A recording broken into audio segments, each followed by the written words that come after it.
Good evening, Michael, Matt, Peter. Hope you're all having a great Mother's Day on this Sunday, May 14th, 2023. Um, Today's kind of a sad day for me. I lost my mom in 2020. Um, Not COVID related. Could have been COVID related, but it wasn't COVID. Um, Fortunately, she didn't take care of her health, and I lost her in 2020, 67-year-old. So today's a little bit of a sad day for me, as we celebrate Mother's Day. So, um, 2020, ironically, I owe you guys a video on real estate, and I had mentioned that I was going to do a video on rental properties. Um, 2020, ironically, was one of my, I would say, as I'm 47, I just turned 47. 2020 was probably my toughest year as a person. Um, my kiddo tore ACL in March. No, actually got up February. She got operated in March, and then April, COVID came around, and that pandemic affected. I mean, I'm sure 2020 was horrible for a lot of people, just on a global basis with COVID, with the pandemic. Um, so COVID came around, and work got really bad. Uh, I had to tap. So what I did was, I study a lot and stuff like that. They came out with the CARES Act. I tapped my 401k, and work got really bad, and I started trading away. Um, in November, actually, so I started trading away in April when I got the money, late April, May, June, July, August, doing really well. My mom passed away in September of 20. And then in November of 20, I lost my job. Of like, I don't know, I was there for like 13 years. God is good. Everything has gotten back to normal. Um, but ironically, 2020 was my best financial year. And I basically turned that 401k money, and I made 200% on that money. I got very, very nervous and with all the money, and I basically uh, told my wife we had bought a property, a rental property. I bought a rental property, and this is what this video is about. A rental property in 2019.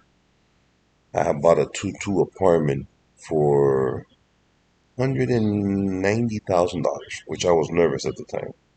The only good thing that I liked about it was it had low HOA, which stands for Homeowners Association, and it was only $100, which right now anything around here is $400 more or less for a 2-2 condo, which is the one that I bought. I think we gave about more than the 20% down. We gave about 50,000 down, something like that, and we financed the rest at a decent rate. I think it was like 475 because it's a rental property. Which once again, this is that video, and I owe you guys a video on it. I think Tejas had asked me a question because he had heard me say it in a video. If it's a good investment, I think it's a good investment. I think currently in this environment, it's a tough, tough time to to get into an investment property as for rental income. For the simple fact that interest rates have gone up a lot, which are probably over 7%, and also the properties are completely up there. I've been in my home since 20, 2004, 2005. I'm 47. Maybe I'm speaking to a younger demographics. If I am, good. You can learn from my experience.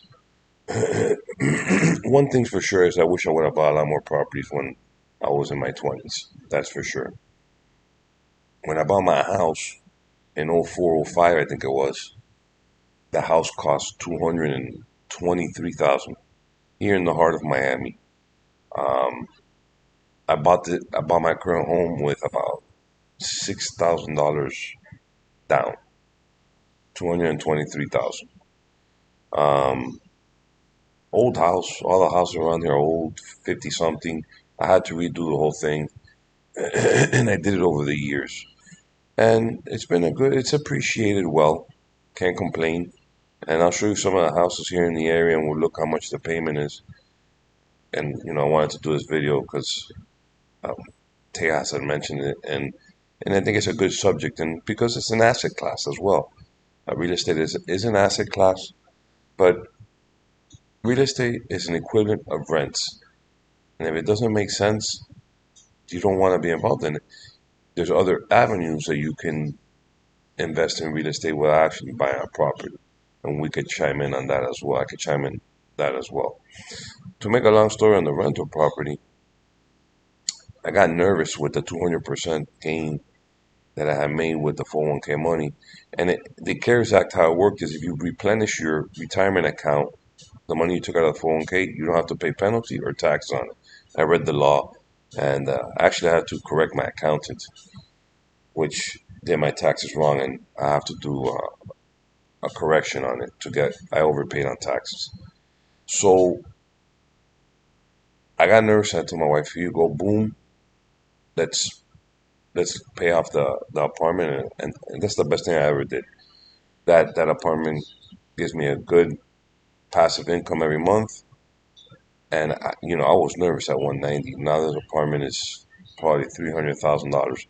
So right now, currently, at least where I live, and this is another reason why I did this video, that I'm doing this video, is I would like to hear from the subscribers that I have, or whoever chimes in on this video and sees this video on YouTube.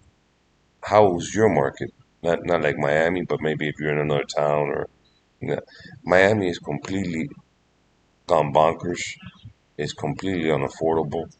I don't know how people buying in this current environment that are not grandfathered in are doing it. From what I've heard from realtors and people is that most of the people are buying are people have sold in California, New York, because their properties are a lot more money in those areas, and there's been an influx of people coming over here and buying them cash, which makes sense because if you have a property in California for $1 million or whatever they're worth over there, when you look at those areas, or New York, you could sell there and buy here easily, or I don't know, they refinance, whatever. I was lucky enough to refinance my house at 2.9% for 30 years. I pulled out money. I had to do things to the house. Remember, my house in 1957, so I had to do the roof. I wanted to do the windows, and I did things to it, to keep it uh, up to par. So where are we at now? So, for example, take a look at this house. Let's take a look at a house. This one right here. 4 days ago, they listed this house. They're asking $600,000 for this 3-2 1374. Estimated payment is 3696. Now, mind you, this 3696. I don't even think that includes taxes and insurance. I'm pretty sure it doesn't. Let me see here. And taxes on this property will probably be assessed at the 600,000 if they sell it at that price. Oh, I didn't even see what the Zillow estimate was. Zillow estimate. Did they have a Zillow estimate? I didn't see it. Didn't show it.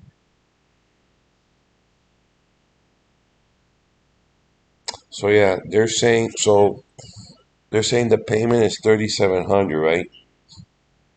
That's with 20. I would assume a 20% down. No, I have a mortgage calculator here. 20% down would be 120K.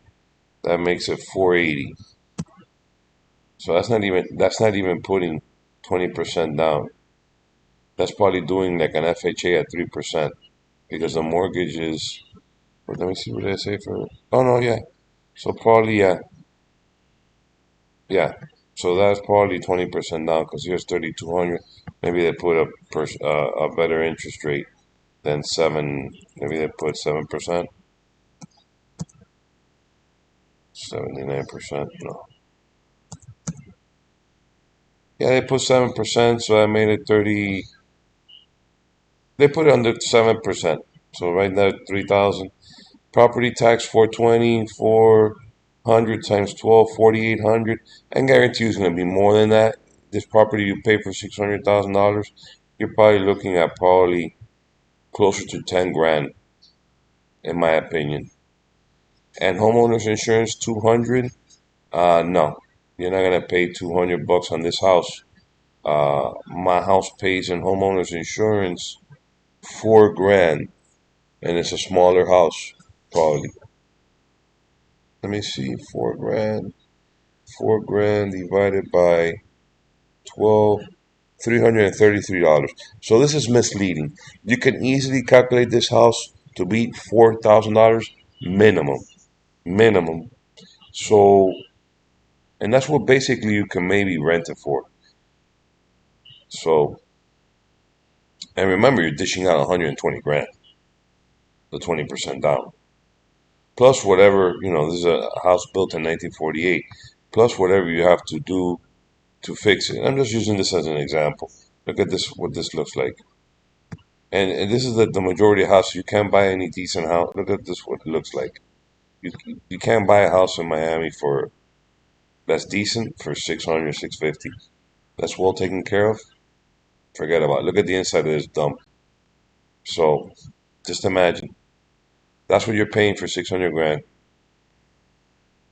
That's the scenario in Miami. Now, a 1-1 apartment, you're looking at about a 1-1 apartment, you're looking at about 225,000, and a 2-2 apartment, you're looking at 300,000. That is fixed decently.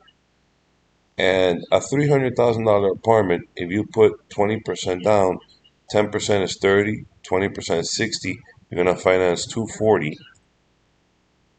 Your payment is 1,600, right? Association, 400. That's 2 grand.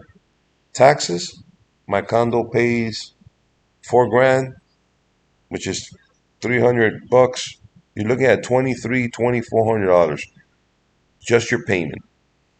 And rents, 2-2 rental, that's what they're more or less renting for. So you're gonna you're gonna go into an apartment and break even, and you're giving up 60 grand. I don't think right now is the time. You can always wait for interest rates to come down, obviously, and then refinance again. Every time I was trying to change this here to apartments so you can see apartments. Every time you refinance, you have closing costs and you got fees. So, it's a catch 22. Um, I wouldn't be a buyer in this environment. If you have the itch to get into real estate, I think there are affordable areas, um, probably in the Midwest, but I don't know if you want to live in the Midwest. So, depends on the if you can tolerate the climate, you know. I was trying to see here so you could take a look at apartments. But, I would love some some uh some feedback on folks out there, what they see in their market and if they think it's a deal. So, for example, here is a 2-2, not too far in the heart of Miami. Hopefully it has its estimate for rent. It doesn't. But they're selling it for 300 grand. Like I told you, any 2-2 is 300 grand in Miami. Um, One parking spot. I wish it would tell you what the rents are. I know what the rents are by heart because, whatever. I mean, I have mine. See, it's 300 grand. So, anyways, the rents are probably like 2,500 max. You know, if you have it decked out, maybe you get 27, 28, maybe 3 grand. Who knows? Um, but that's my take on rental properties, especially in Miami. I'm born and raised here. This is my demographic. This is what I know. Um, Chime in. What's your area? What your thoughts are? Now, if you have the itch to be in real estate, so to answer your question, rental properties are a good investment. Sure, they are. I just don't think right now. I mean, if you want to get in and break even and you're young and watch it pay for itself, and then eventually when rates go down, refinance it at a lower rate, and then that lowers your payment, and then you cause positive cash flow uh, after you refinance.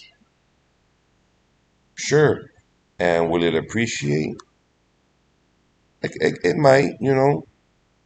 I mean, people think that real estate only go up.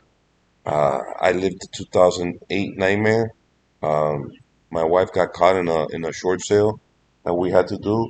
So I've had experiences in all these debacles during the crisis and during the good times. I actually sold one during the good time, and she was buying at the wrong time.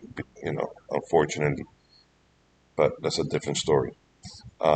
You can get into if you think, you know, if you take a look at, if you have the itch and you want to get into the real estate sector, you can. You can go into XRE. It's a real estate ETF by the Spiders, but this is more commercial. If you look at the top holdings, it's more commercial. They have American Towers, which are cell phone REIT, Crown Castle, which is a cell phone REIT. They have Simon's Property, which is malls. They have Prologis, which is commercial warehouses, public storage, just to name a few. Or you can get into the home builders if you want to get into real estate. I think it's is it the XHB? I don't know if it's the XHB. Yeah, the XHB, Home Builders ETF. So that has Lennar, DH Horton, uh, to name a few. If you want a real estate investment, that's a real estate investment. You're investing into home builders right there. Trying to see, maybe I can click on it and see what's in this holdings. There you go. I wonder if it pays a dividend.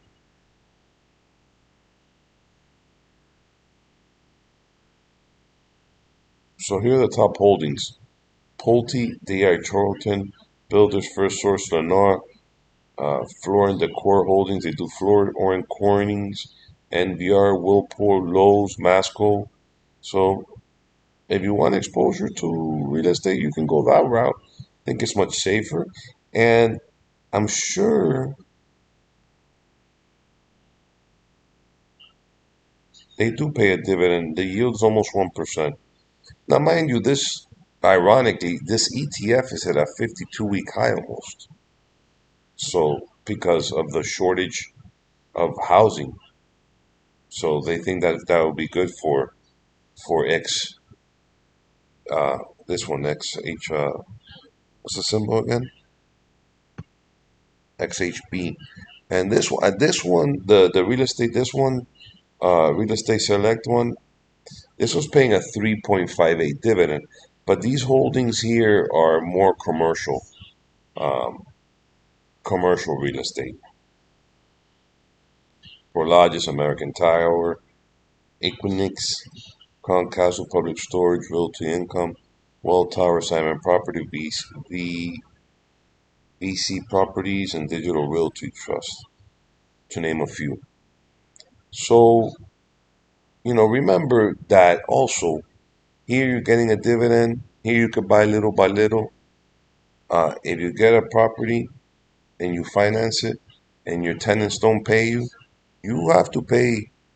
You have to pay while they're not there. You know, you can't default on the loan, and then you got to take them to court. Um, so there's a lot of catch 22s to being a landlord. Especially Here's if an easy cheat code. Get crazy fast internet that's only gonna get fast. oh, sorry, you know, and also you gotta be careful. There's a lot of states that are trying to place a lot of laws to protect renters and stuff like that. So you gotta be careful. You gotta be very, very careful. Personally, I would not be in this space right now. I would rather do it the way I was showing you with the ETFs and collect the dividend. Um, the XLREs at 52-week lows or commercial real estate. Um, Buying the actual deal right now, very tough, very tough. But real estate is location, location, location. You can go to Ohio and get cheap real estate over there. And once again, I really hope someone chimes in here from the subscribers. You know, maybe they live in a different area and it's a different ball game in your area. Maybe there's opportunities in other areas, which I'm sure there is. But what's really hurting is the interest rates at 7%. That really, really is hurting the whole landlord scenario. Um, and that's pretty much it. I mean, remember, it's not only the rate. You got to deal with the landlord. You got to deal with the maintenance. You got to deal with the taxes. You got to deal with the insurance. It's just a lot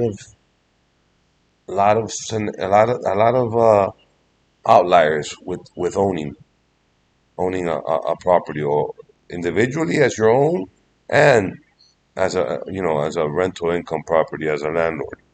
Um, I think the safest thing and the easiest thing would be, like Warren Buffett style, the ETF. Um, Land, I'm not sure about land. I would love some people to chime in what they think about land.